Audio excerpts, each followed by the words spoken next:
Making It Work is brought to you by the Max Dupree Center for Leadership at Fuller Theological Seminary and the Theology of Work Project. Welcome to Making It Work. Through conversation, scripture, and stories, we invite God into work's biggest challenges so that you can live out your purpose in the workplace. I'm Mark Roberts. And I'm Leah Archibald. And this is Making It Work.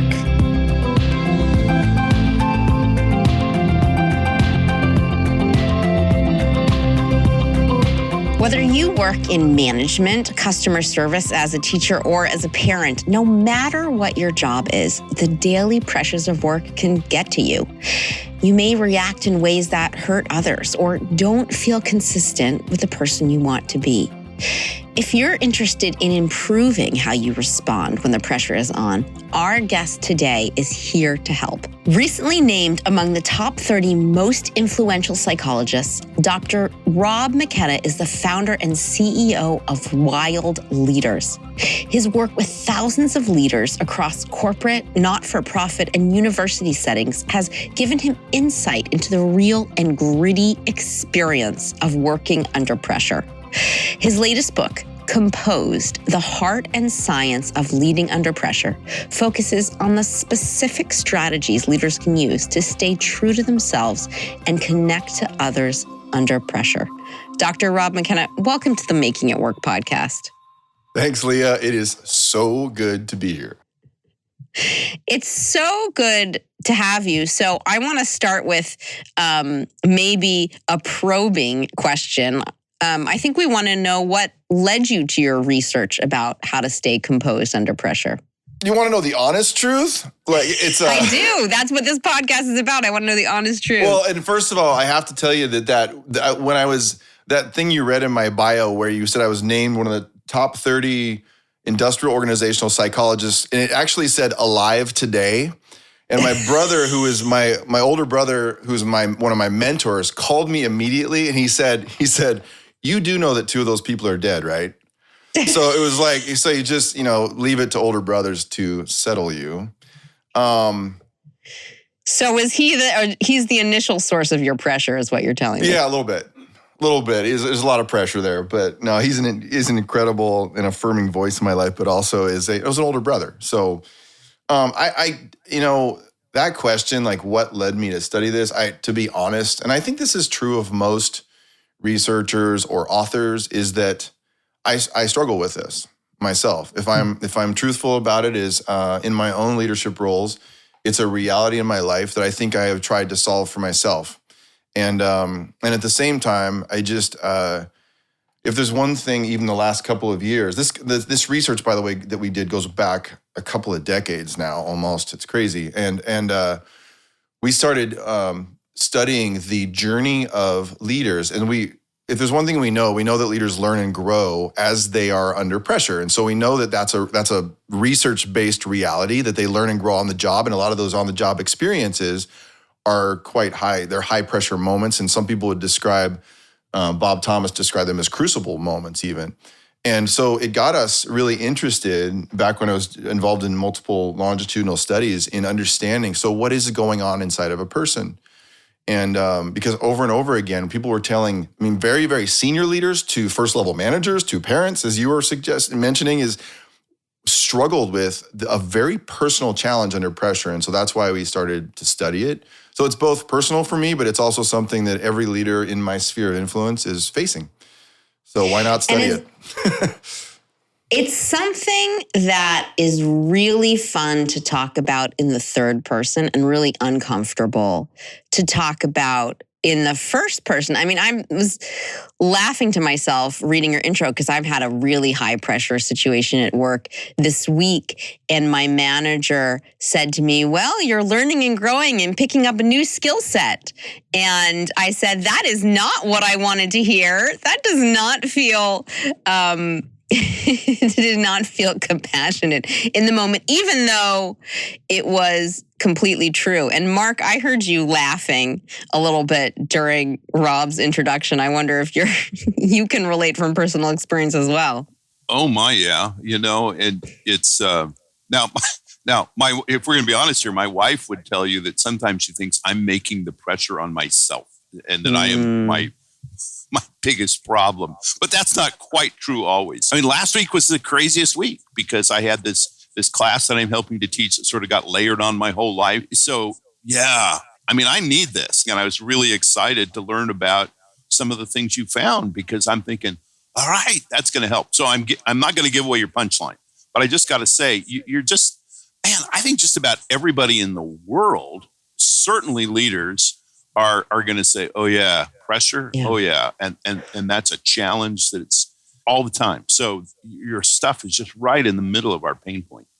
Well, let's dive right into it because I want to answer Mark's felt need. He said he often puts the pressure on himself. And Rob, you write in your book, Compose the Heart and Science of Leading Under Pressure, that different people react differently under pressure. And some will turn it inwards and some will turn it outwards. So explain to us a little bit about the different personalities under pressure and how they manifest.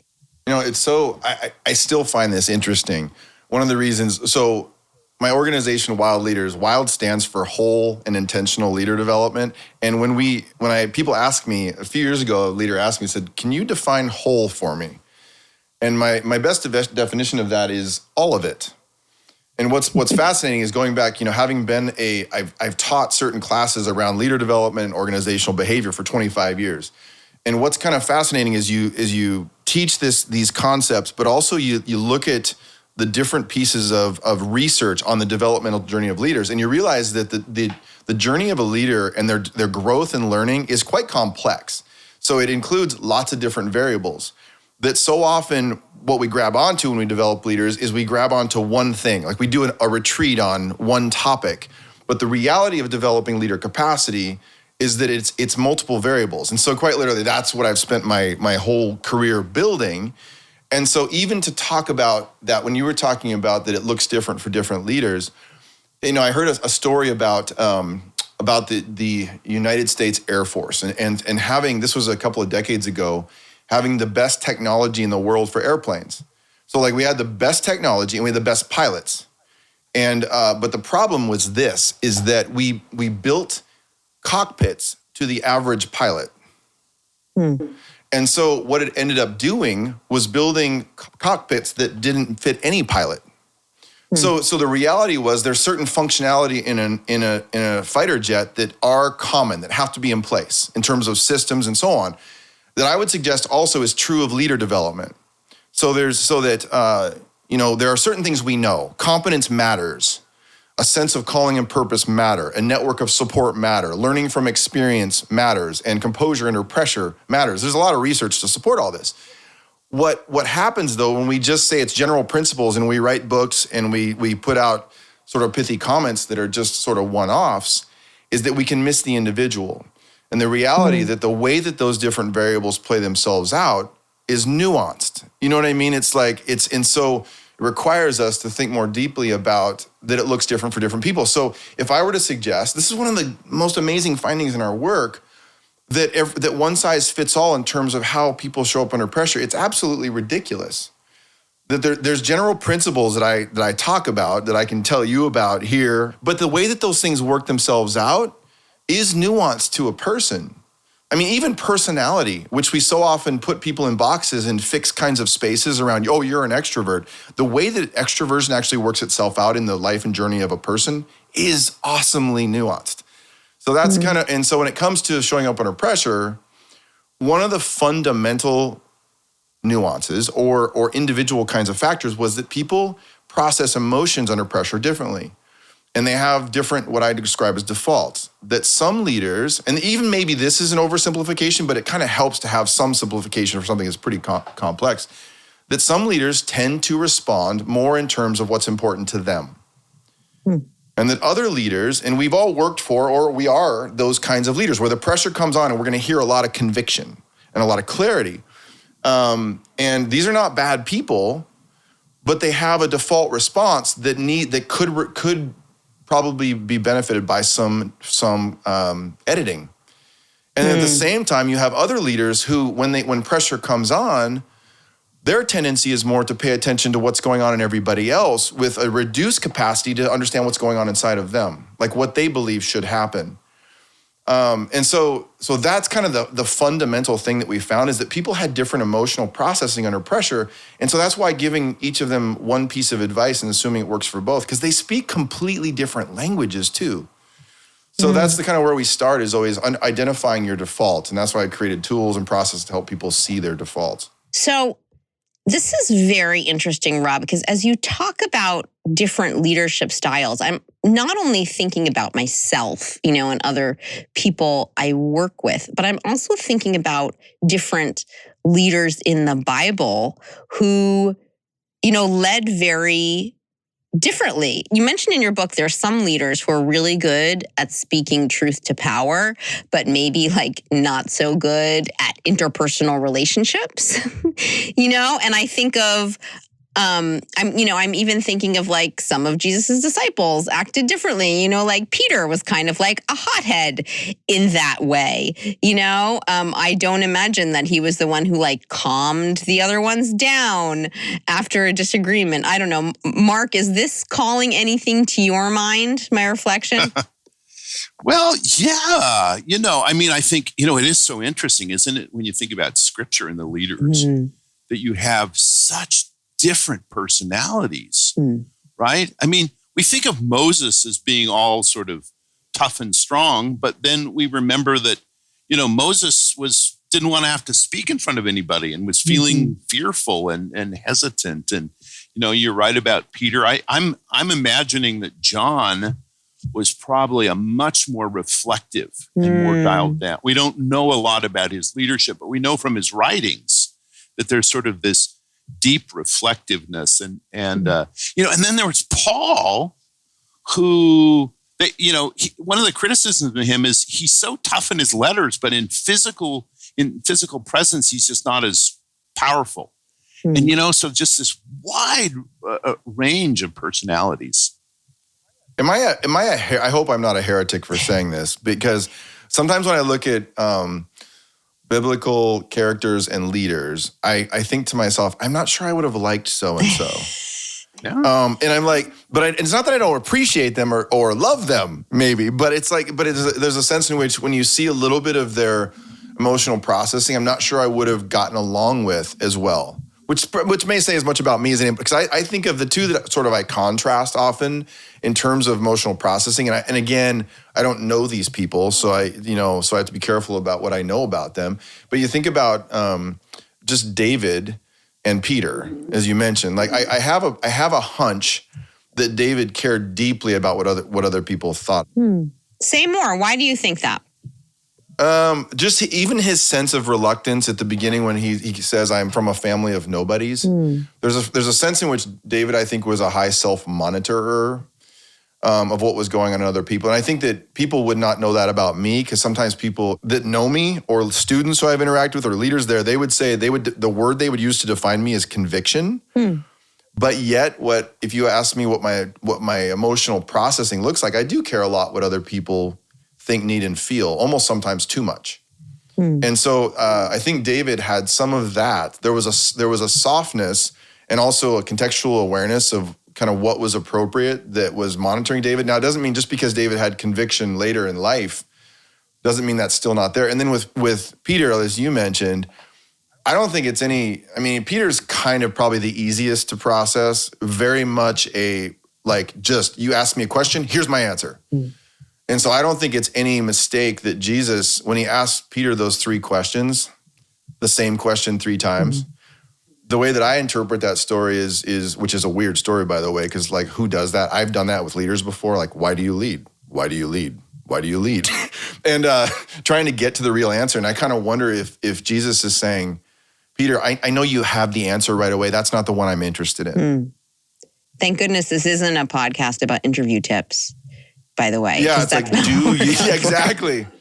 It's just, and so I don't know. I think Jesus understood and also saw the nuance in people, that they needed different questions, at different points. That's kind of my thought, or my hope anyway. So, Rob, I I want to tell you, maybe I can tell you a high pressure situation that I faced this week, and you could kind of like diagnose it and give me some tips, or just like you're my personal coach for free or whatever. But this is for the benefit of our listeners. I'm not telling it for me. I'm telling it for the benefit. Thank you for laughing, Mark. I'm telling it for the benefit of our listeners. So here's my recent high pressure situation. So I'm helping to prepare an event at a hotel in which a bunch of people are coming from out of town, and they're staying at the hotel. And we blocked off a bunch of rooms for Monday through Thursday, and we're not using all the rooms for Monday and Tuesday that we blocked off, but we're overusing the rooms for Thursday. So we said, like, could we shift around our contract and like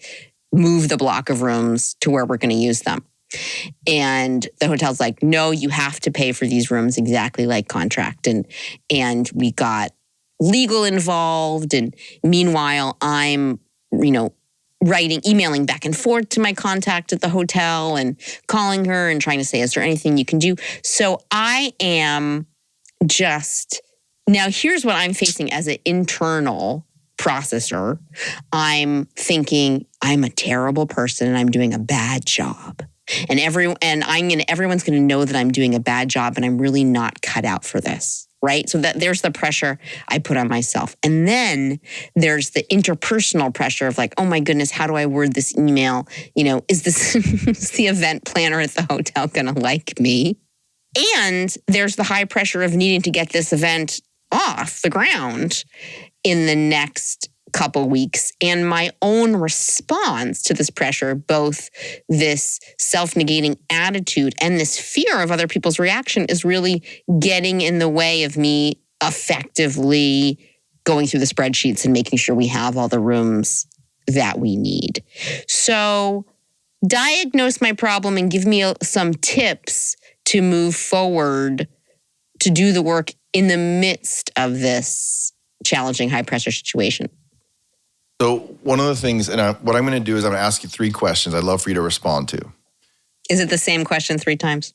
No, it won't be. I would do that if we had more time, but I won't do that right now. It is 3 different questions. Got it. That's funny, actually. And I would say this is one of the things that I talk with leaders about a lot is that readiness to lead is more inspired by questions than it is answers.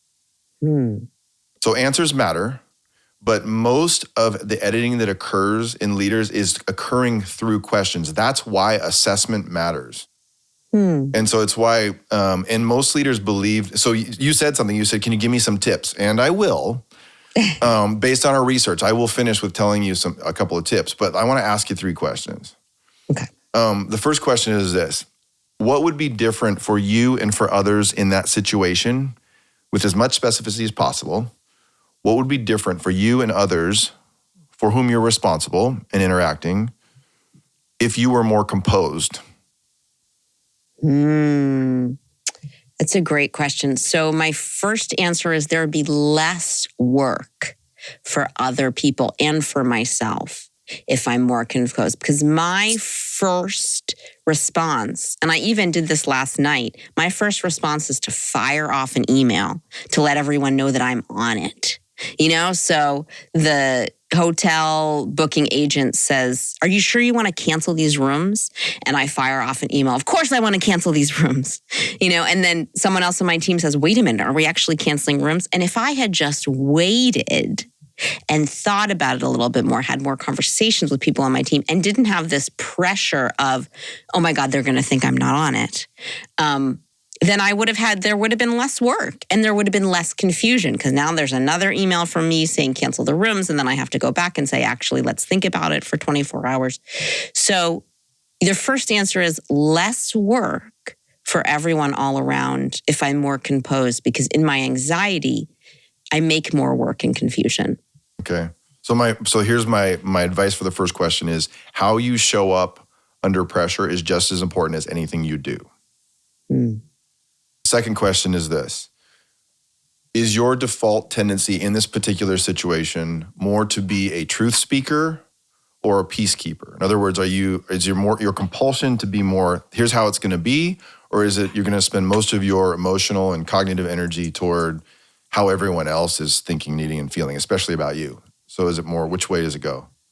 So my compulsion is to be a truth speaker, and that gets me into trouble. In fact, just yesterday, I was on a meeting and said, maybe we should run a contest and give some of these rooms away because we have all these rooms.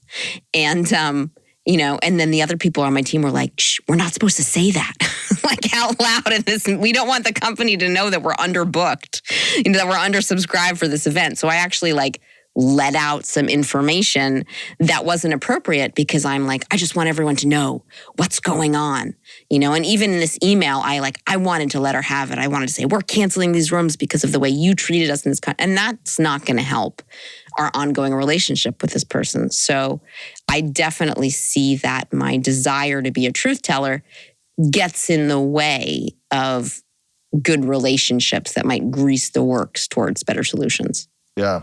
And so to the extent that's true, here's my advice would be, so to not, that compulsion is not a bad thing. People follow conviction, but it's to be attentive to the other side of the equation. So to stop, I actually, with leaders who are, this is going to sound harsh, but with leaders who are really extreme on that attention to self side under pressure in most situations, I will tell them, the advice is shut up. Mm-hmm. And it's and what I mean by that, and oftentimes what they'll say to me is I know, how do I do that? And so what I mean by that is stop and ask the team, put the initiative on the table, what is it we're working on, and ask them, so what are the most important things for us to do right now? Or what do you, and so letting them, and then just not talking for 10 minutes. Because every bone in a person's body makes them, especially what you're describing, says they should speak. And they should speak, you know what I mean? They should lead strong. And so a sense in which even giving people a moment to pause. Now, here's my last question. Wait a second. So I like this because I was going to bring up this passage of scripture from James chapter 1, verse 19 that says, be quick to listen, slow to speak, slow to anger. And that was my scripture that I had before we started this conversation. I didn't realize that was going to be your hard-hitting advice to Leah right there. But that's just what you turned back on me. Quick to listen, slow to speak, slow to anger. Mark, I hear you going, in the background. Yeah, no. You tell me this. So I'm kind of like you, Leah. Even your description of this thing, and now I'm sort of, my pulse is up and my blood You're ready to go to battle higher. with the hotel with me, Mark. Oh, but what I want to make sure we do on this podcast, because I know, Rob, that you've done some research, and your research has shown what are some of the most important things to do and to have in pressure. And I really want to make sure we let our listeners in on that, because I found it so helpful. So, Rob, what does your research show us about how, if we're under pressure, what are some of the most important things we can do, we can focus on that'll help us get through that? So this is the double dip. I will ask the questions, and I'll tell you, I won't have you answer, Leah, but I'll tell you the answers. Is the questions are, the things I would ask you next are, why are you leading in this particular situation? And the second question I would ask you is, if this goes well, if it happens well, what is the positive potential that will open up as a result of that? And so I mentioned those because, as Mark was asking, it was one thing what we identified was that people have this compulsion to do one or the other, which I call them in the book peacekeeper or truth speaker, but in our leading under pressure assessment, we call them attention to self and attention to other under pressure. And so the first step is to identify your default, because it's hard to map to something I don't know what's going on, becoming aware of that. And then the next thing was it wasn't good enough. We wanted to know, what can we do? What can we do about it? And so we spent 18 months studying this, which is what most of my book is about, is what we identified as 11 strategies that leaders can employ, whether you're a parent or a president, in these moments.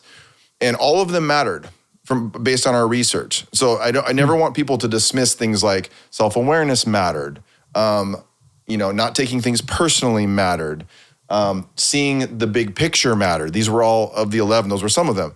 But we also wanted to study, if I had to pick, this is where I have to be careful, right? Because based on the entire population, so now I'm looking at averages, what were the most powerful strategies. And there were two.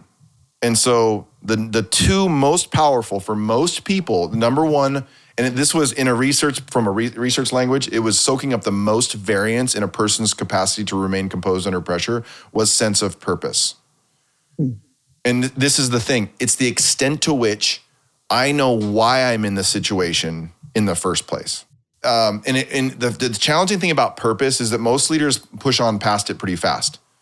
So it's in purpose requires some excavation. I do believe that in Peter's conversation with Jesus, Jesus was trying to get him centered on his deeper why.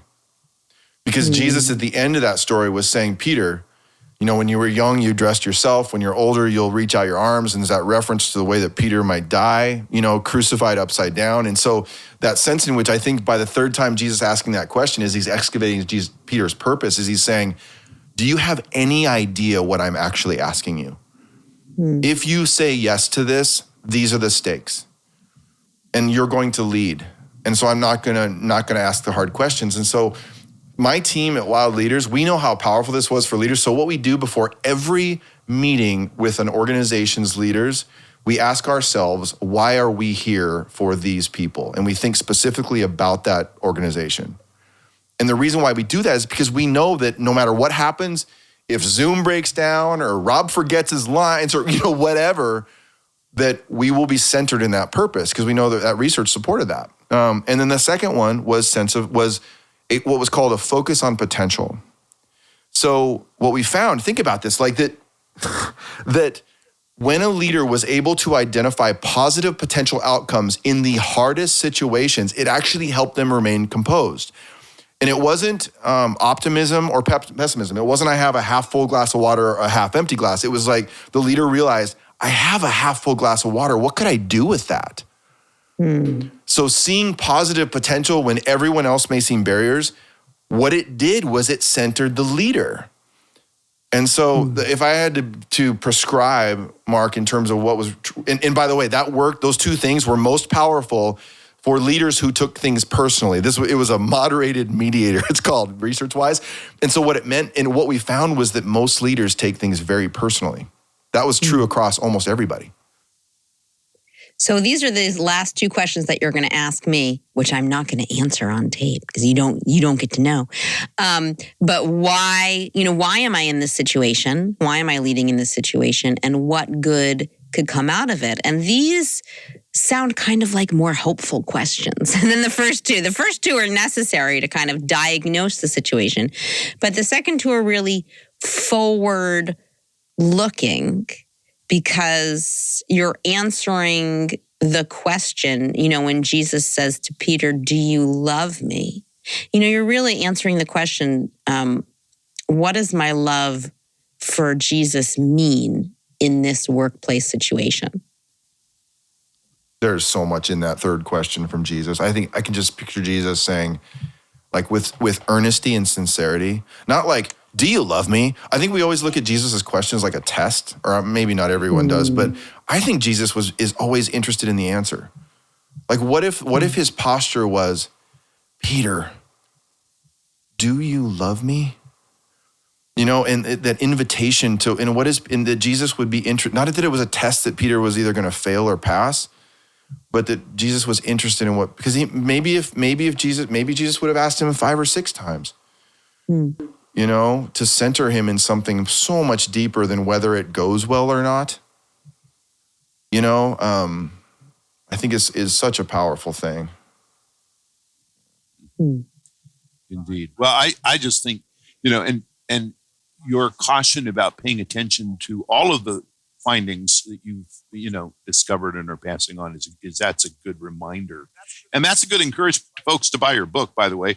I'm saying this. You didn't say it. I'm saying it. But I also think the way you distill that down, purpose in potential. And I'm just thinking of real pressure situations in which I've been in.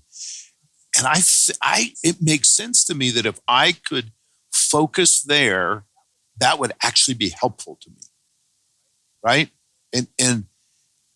Because what I tend to do, I think, is focus on, the problem and I'm feeling about it and how frustrating it is. And that's real, and it's good to acknowledge that. But to step back and say, well, why am I doing this? Why am I leading? And then just what's the potential here?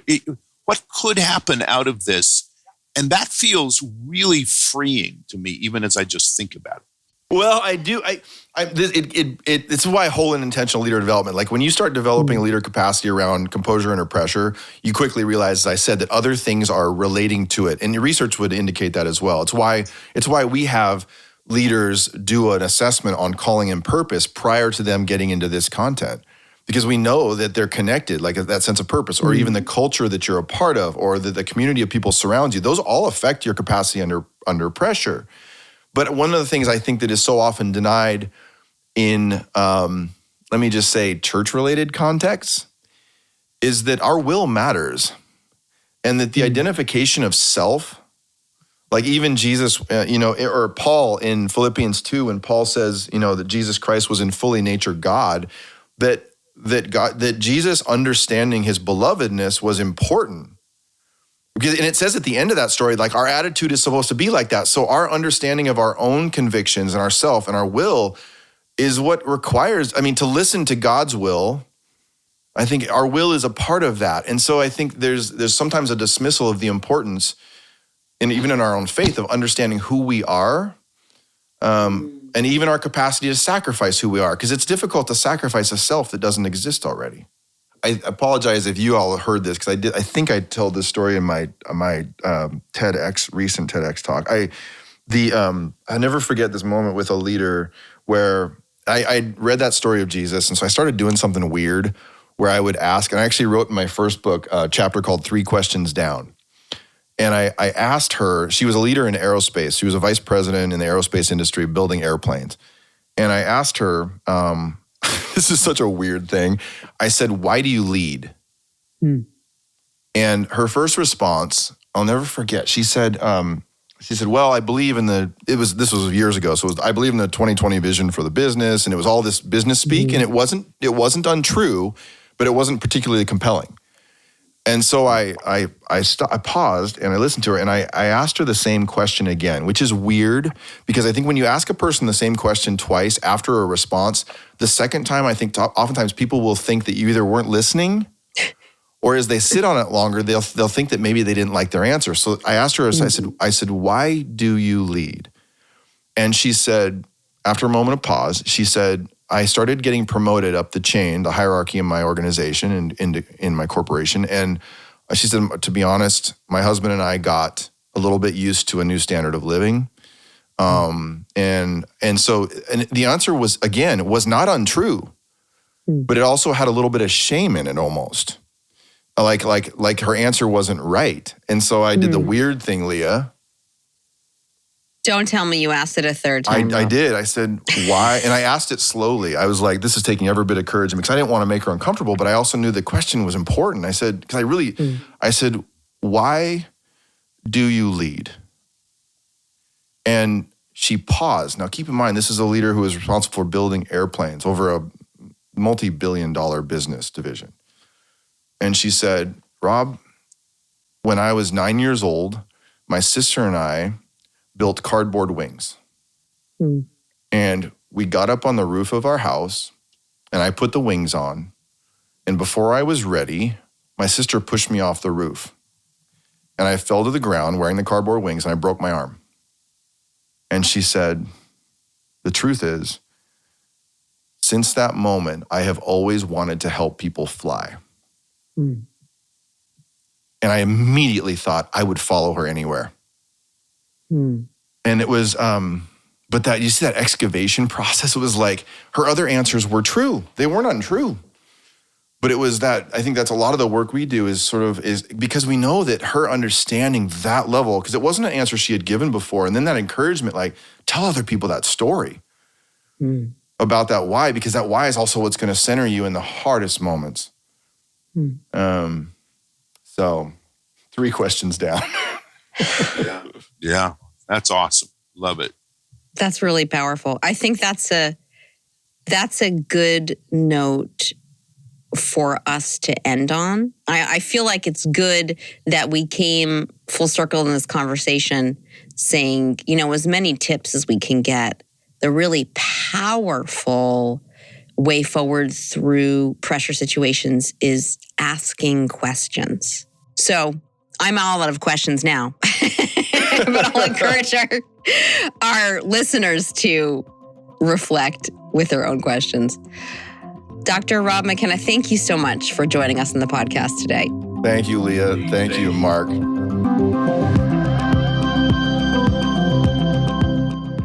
That's our show. Don't miss the next episode. Be sure to subscribe. And if you like what you've heard, please leave a review. We'd love to hear from you, and it helps other people find us. Thanks for listening.